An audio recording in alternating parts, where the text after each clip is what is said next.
जोहार संगी साथी, स्वागत है आप सभी का आपके अपने YouTube channel bound to education में। मैं आप सभी का स्वागत करता हूं आज की इस नए वीडियो में। दोस्तों, आज का ये वीडियो जैसे लैब असिस्टेंट के सभी स्टूडेंट्स के लिए बहुत अधिक महत्वपूर्ण होने वाला है। आज के इस वीडियो में पेपर हिंदी से पेपर 1 जो हिंदी है उसमें जानेंगे कि किस प्रकार के सवाल आपके परीक्षा में पूछे जा रहे हैं। खास करके शब्द रचना से आज के इस वीडियो में जानेंगे कि किस प्रकार के सवाल बनेंगे और किस प्रकार से आपको हल करने हैं। तो चलिए दोस्तों, आज के इस वीडियो को शुरू करते हैं। अगर आप चैनल पर नए हैं, अभी तक चैनल को सब्सक्राइब नहीं किए हैं तो इसे जरूर सब्सक्राइब कर दें, और अगर आपने इस वीडियो को अभी तक लाइक नहीं किया है तो इसे जरूर लाइक कर दें। दोस्तों, हिंदी से बहुत ही आसान सवाल आ रहे हैं। अगर आपने प्रीवियस मेरे सारे वीडियोस को देख लिए हैं तो आपको कोई भी किताब पढ़ने की आवश्यकता नहीं है। ऐसे भी ये क्वालिफाइंग नेचर का है, आप आराम से क्वालिफाई कर जाएंगे। तो देखिए दोस्तों, शब्द रचना, अर्थ, वाक्य रचना से संबंधित पढ़ेंगे। थ्योरी थोड़ा सा देख लेते हैं। इससे पहले हम लोगों ने बहुत सारे ऑब्जेक्टिव किए हैं, लेकिन थोड़ा सा अगर थ्योरी को जान लेंगे तो आप याद कर पाएंगे कि वो किससे रिलेटेड है, ठीक है। और गेस करके ही आप अपना उत्तर दे के आ सकते हैं। तो चलिए सबसे पहले देखते हैं, रूढ़ शब्द किसे कहा जाता है। जो शब्द एक अर्थ विशेष या फिर वस्तु विशेष के लिए प्रयुक्त हो रहा हो उसे हम लोग मूल रूप में उपयोग करते हैं, तो वैसे शब्दों को हम लोग रूढ़ शब्द कहते हैं, ठीक है। अर्थात कि आपको सिंपल सा याद रखना है, रूढ़ मतलब होता है मूल रूप में जिस शब्द का उपयोग हम लोग कर रहे हैं उसी को रूढ़ शब्द कहते हैं। जैसे कि कुर्सी हो गया, फूल हो गया, ये सब रूढ़ शब्द है। कुर्सी कहते ही हमारे दिमाग में 4 पांव वाली वह चीज आती है जिस पर हम लोग बैठ सकते हैं, ठीक है। तो ये जो कुर्सी है या फिर फूल है, इनको हम लोग मूल रूप में ही इसका उपयोग करते हैं। तो इस शब्दों को हम लोग क्या कहेंगे, रूढ़ शब्द कहेंगे, ठीक है। तो ऐसे शब्दों का आपको चयन करना होगा। जैसे कि आपका क्वेश्चन में आ जाए कि निम्नलिखित में से कौन सा रूढ़ शब्द है, 4 ऑप्शन दे दिया जाएगा। तो आपको देखना है कि कौन सा शब्द अपने मूल रूप में है, तो वो शब्द आपका रूढ़ शब्द हो जाएगा, ठीक है। अब चलिए आगे देखते हैं, यौगिक शब्द किसे कहा जाता है। ये भी बहुत अधिक इंपॉर्टेंट है, ये भी पूछा जा रहा है, ठीक है। वे शब्द जो 2 या 2 से अधिक शब्दों के योग से बने हो वैसे शब्दों को हम लोग यौगिक शब्द कहते हैं, ठीक है। वैसे शब्द जो 2 या 2 से अधिक शब्दों से मिलकर के बने होते हैं उनको यौगिक शब्द कहते हैं। अब आपके ऑप्शन में जो भी ऑप्शन दिए रहेंगे उसमें ऐसे शब्दों को खोजना होगा जो कि 2 या 2 से अधिक शब्दों के मेल से बना हुआ। जैसे कि हिमालय मान लेते हैं, आपके क्वेश्चन में दिया गया है और पूछा गया है कि कौन सा यौगिक शब्द है, तो आप हिमालय को किस प्रकार से पहचानेंगे। जैसे हिमालय को आप अलग कर सकते हैं, हिम जोड़ आलय। तो यहाँ से आपको पता चल रहा है कि 2 शब्दों से मिलकर के ये बना हुआ है, तो ये आपका यौगिक शब्द हो जाएगा, ठीक है।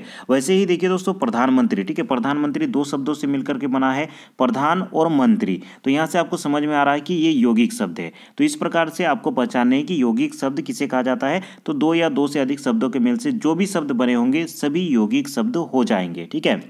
उसके बाद देखिए दोस्तों, योगरूढ़ शब्द किसे कहा जाता है, इसे जान लेते हैं। जो शब्द 2 या 2 से अधिक शब्दों के मेल से तो बना है परंतु किसी अन्य अर्थ विशेष का बोध करवाते हैं, एक निश्चित अर्थ के लिए प्रयुक्त होते हैं, उन्हें योगरूढ़ शब्द कहा जाता है, ठीक है। देखिए दोस्तों, योगरूढ़ शब्द भी 2 या 2 से अधिक शब्दों के मेल से बने होते हैं, लेकिन किसी एक निश्चित शब्द के लिए इसका उपयोग किया जाता है, ठीक है। वैसे शब्द को योगरूढ़ शब्द कहा जाता है, ठीक है। तो इसमें कन्फ्यूजन नहीं होना है।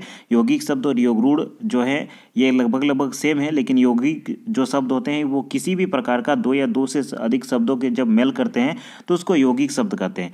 लेकिन योगरूढ़ शब्द वैसे शब्द होते हैं जो 2 शब्दों के मेल से बने तो होते हैं परंतु किसी एक विशेष अर्थ का बोध करते हैं, उनको हम लोग योगरूढ़ शब्द कहते हैं। एग्जाम्पल को देखिए, आपको समझ में आ जाएगा।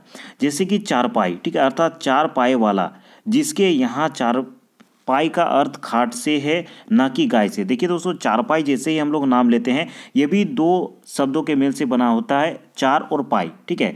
लेकिन हम लोग चारपाई जैसे ही बोलते हैं, हम लोग खाट अर्थात कि जिसमें सोया जाता है उसको हमारे दिमाग में वो चलता है। चारपाई तो वैसे गाय का भी होता है, लेकिन फिर भी गाय को हम लोग चारपाई नहीं बोलते हैं। कुर्सी, जैसे कि कुर्सी का भी 4 पाए होते हैं, लेकिन फिर भी उसको चारपाई नहीं बोला जाता है, उसको कुर्सी ही बोला जाता है, ठीक है। इस प्रकार इन शब्दों में योग भी हुआ है और निश्चित अर्थ रूढ़ भी हो गया है, ठीक है। तो यहाँ पे देख पा रहे होंगे, ये जो चारपाई है ये 2 शब्दों से मिलकर के बने तो हैं। चारपाई, 4 और पाई 2 शब्दों से मिलकर बने हैं, लेकिन उसका जो अर्थ है वो रूढ़ हो गया है। अर्थात कि चारपाई का एक ही अर्थ निकलता है, खाट या फिर जिस पे सोया जाता है उसी को चारपाई कहा जाता है। आप गाय को चारपाई नहीं कह सकते, उनके 4 पाए है, लेकिन आप बकरी को भी चारपाई नहीं कह सकते हैं, ठीक है। तो ये रूढ़ हो गया है, अर्थात कि इसका अर्थ जो है वो निश्चित हो गया है। तो ऐसे शब्दों को आपको ढूंढना है और ऐसे शब्दों को योगरूढ़ शब्द कहते हैं। तो जैसे ही आप ऑप्शन देखेंगे आपका माइंड में तुरंत से चल जाएगा कि योगरूढ़ शब्द किसे कहते हैं। तो इसीलिए मैं इसको थोड़ा सा थ्योरी को पढ़ा दे रहा हूँ जिससे आप इसको जान सके, ठीक है। उसके बाद देखते हैं समास रूढ़ शब्द किसे कहा जाता है। देखिए दोस्तों, समासिक शब्दों में भी कुछ शब्दों का अर्थ रूढ़ हो गया है, उन्हें समास रूढ़ शब्द कहते हैं। सामासिक शब्दों में भी कुछ ऐसे शब्द होते हैं जिनका अर्थ निश्चित हो गया है या फिर रूढ़ हो गया है, उनको हम लोग समास रूढ़ शब्द कहते हैं। जैसे कि यहाँ पे एग्जाम्पल देखिए, एग्जाम्पल देखेंगे तो आपका क्लियर हो जाएगा, ठीक है। जैसे दशानन, ठीक है, दशानन दिया गया है। दशानन का अर्थ दसमुख वाला, ठीक है, दसमुख वाला, ये देखिए समासिक पद है दशानन, उसका समास विग्रह करेंगे दसमुख वाला ये होता है। पर यह शब्द केवल रावण के लिए ही प्रयोग होता है, लेकिन दशानन जो है ये दसमुख वाला हालांकि है, और ये समास रूढ़ शब्द इसलिए है क्योंकि इसका जो अर्थ है वो निश्चित हो गया है, क्योंकि दशानन हम लोग केवल रावण को ही कहते हैं। इसी प्रकार कुछ कुछ समास रूढ़ शब्द हैं, जैसे कि पीताम्बर हो गया, नीलकंठ हो गया, षडानन हो गया, पंचानन हो गया, ये शब्द समास रूढ़ शब्द हैं, ठीक है। तो समास रूढ़ सीधा सीधे आपको याद रखना है, ऐसे समासायिक पद हैं जो कि निश्चित अर्थ को दर्शाते हैं, वैसे शब्द को हम लोग समास रूढ़ शब्द कहते हैं, ठीक है। तो जैसे ही आप ऑप्शन देखेंगे तो आपका माइंड में ये चीज़ आ जाएगा, ठीक है। अब देखते हैं तत्सम और तद्भव, वेरी इंपॉर्टेंट, तत्सम और तद्भव। एक्चुअली में तत्सम और तद्भव से भी बहुत सारे क्वेश्चन बनेंगे और ज़्यादातर क्वेश्चन तत्सम और तद्भव से ही बनेंगे, तो इसीलिए इन दोनों ही चीज़ों को अच्छे से कर ले। तत्सम किसे कहा जाता है, तद्भव किसे कहा जाता है, ठीक है। एक या फिर दो क्वेश्चन गारंटी रहेगा कि तत्सम और तद्भव से पूछा जाएगा, ठीक है। देखिए सबसे पहले देखते हैं तत्सम शब्द किसे कहा जाता है। जो शब्द संस्कृत से ज्यों के त्यों ले गए हों उन्हें तत्सम शब्द कहते हैं। वैसे शब्दों को हम लोग तत्सम शब्द कहेंगे जो कि संस्कृत से ज्यों के त्यों लिए गए हों, अर्थात कि संस्कृत में जिस प्रकार से उसका उपयोग है उसी प्रकार से हम लोग हिंदी में भी उसका उपयोग करते हैं। तो वैसे शब्दों को हम लोग तत्सम शब्द कहते हैं। जैसे कि भूमि, प्रथम, राष्ट्र, ये सब क्या है, संस्कृत शब्द है, लेकिन जैसे संस्कृत में है उसी प्रकार से इसको हिंदी में भी हम लोग उपयोग करते हैं। तो ये सभी शब्द क्या हो जाएंगे, तत्सम शब्द हो जाएंगे। बहुत सारे तत्सम शब्द मैंने करवा चुके हैं, अगर आप वीडियो नहीं देखे हैं तो प्लेलिस्ट में चले जाइएगा। पेपर 1 का अलग से प्लेलिस्ट बना दिया है, वहाँ पे बहुत सारे क्वेश्चंस को मैंने करवा दिया है तत्सम और तद्भव शब्द से संबंधित, ठीक है। यहाँ पे थ्योरी को देखते हैं ताकि आप गेस कर पाएँ कि किस प्रकार का वो शब्द है, क्योंकि थ्योरी को जानेंगे तो आपको रटने की आवश्यकता नहीं है, सीधा सीधे आप याद रखेंगे तत्सम शब्द, अर्थात कि संस्कृत के जो भी शब्द हैं जिनको हूबहू हिंदी में हम लोग अभी भी उपयोग कर रहे हैं उन सभी शब्दों को तत्सम शब्द कहते हैं। जैसे कि भूमि, प्रथम, राष्ट्र, ये सभी तत्सम शब्द है, ठीक है। उसके बाद तद्भव शब्द, जैसे कि नाम से ही पता चल रहा है तद्भव, अर्थात कि उससे उत्पन्न हुआ शब्द, ठीक है। संस्कृत से आए गए शब्दों से उत्पन्न हुए शब्द को तद्भव शब्द कहते हैं, अर्थात कि वे संस्कृत के शब्द पहले थे लेकिन धीरे धीरे टाइम के साथ बदलते हुए हिंदी में वो परिवर्तित हो गए हैं और उसको अभी हिंदी में थोड़ा सा संस्कृत से बदल करके हम लोग उपयोग कर रहे हैं, वैसे शब्दों को तद्भव शब्द कहते हैं। अर्थात कि उसका उद्भव जो है, उद्भव या फिर उसका उत्पत्ति जो है वो संस्कृत से ही हुआ है, लेकिन थोड़ा सा उसे बदल करके हम लोग हिंदी में उसका उपयोग करते हैं, वैसे शब्दों को तद्भव शब्द कहते हैं, ठीक है। उसी का देखिए दोस्तों यहाँ पे एग्जांपल दिया गया है, जैसे कि काम, ठीक है, कार्य जो कि तत्सम शब्द है उसी का हम लोग काम यहाँ पे उपयोग करते हैं। उसके बाद देखिए बरस, ठीक है, माँ, ये सब क्या है, तत्सम शब्द, तद्भव शब्द है, ठीक है, जो कि संस्कृत से उत्पन्न हुए शब्द हैं, ठीक है। आगत या फिर जिसको विदेशी शब्द कहते हैं, ये भी इंपॉर्टेंट है। विदेशज शब्द या फिर आगत शब्द किसे कहा जाता है, जो शब्द किसी दूसरी भाषा से स्वीकार कर लिए गए हैं उन्हें हम लोग आगत या फिर विदेशी शब्द कहते हैं। वैसे शब्द जो कि दूसरी भाषा से आए हुए हैं शब्द हैं और उनको हिंदी में स्वीकार कर लिए गए हैं, उन सभी शब्दों को हम लोग आगत या फिर विदेशज शब्द कहते हैं। जैसे कि कैंची, कैंची का उपयोग हम लोग हिंदी में बेझिझक करते हैं, और कैंची जो शब्द है ये कहीं दूसरे भाषा से आए हुए शब्द हैं, इसीलिए ये जो शब्द होगा ये विदेशज शब्द हो जाएगा या फिर आगत शब्द हो जाएगा, ठीक है। जैसे कि बटन हो गया, तोप हो गया, कागज हो गया, ये सभी आगत या फिर विदेशज शब्द है। कुछ तो ज्यों के त्यों लिए गए हैं, जैसे कि कागज, ऑफिस इत्यादि, ठीक है। कुछ तो हिंदी की प्रकृति के अनुरूप ढाल दिए गए हैं, कुछ कुछ जैसे कि आया हुआ था वैसे ही है, जैसे कि कागज या फिर ऑफिस, इनका हिंदी में हम लोग ऐसे ही उपयोग करते हैं, और कुछ कुछ थोड़ा बहुत बदल दिए गए हैं, जैसे कि जमीन, त्रासदी इत्यादि, ठीक है। तो इन सभी शब्दों को हम लोग विदेशी शब्द कहेंगे या फिर आगत शब्द कहेंगे, ठीक है।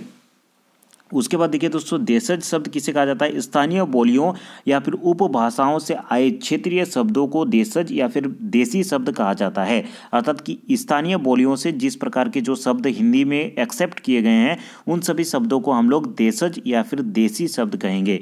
जैसे कि ढूंढना, ठीक है, खाट इत्यादि, ये सभी शब्द क्या है? देशज शब्द हैं। बहुत सारे मैंने एग्जाम्पल इसका करवा भी दिए हैं, प्लेलिस्ट में जाकर के आप चेक कर लीजिएगा, ठीक है। उसके बाद देखिए दोस्तों, संकर शब्द, ये भी इंपॉर्टेंट है। संकर शब्द किसे कहा जाता है? खास करके स्टूडेंट बहुत ज़्यादा कन्फ्यूजन में रहते हैं संकर शब्द को लेकर के।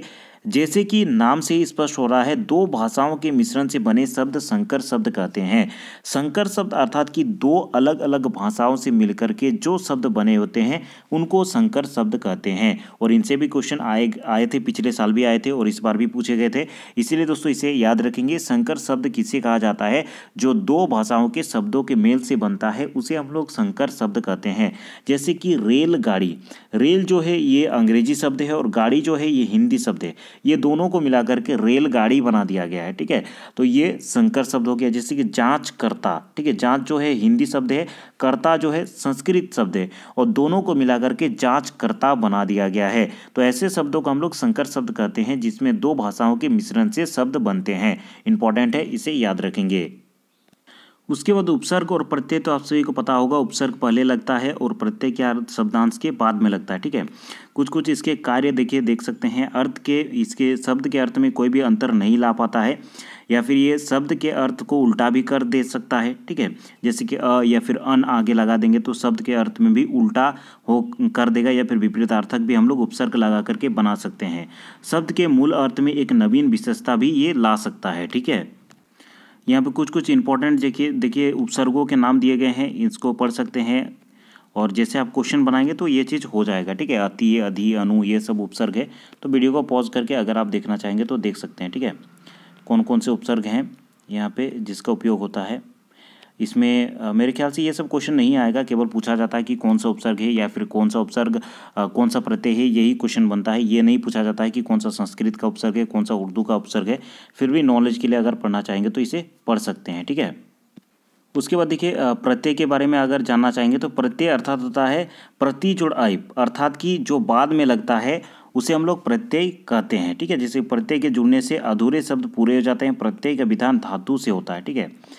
तो देख सकते हैं ये प्रत्यय किस प्रकार से, प्रत्यय जैसे कि सब्जी के पीछे लग गया तो सब्जी वाला हो गया। तो ये सब तो मेरे ख्याल से आप सभी जानते हैं।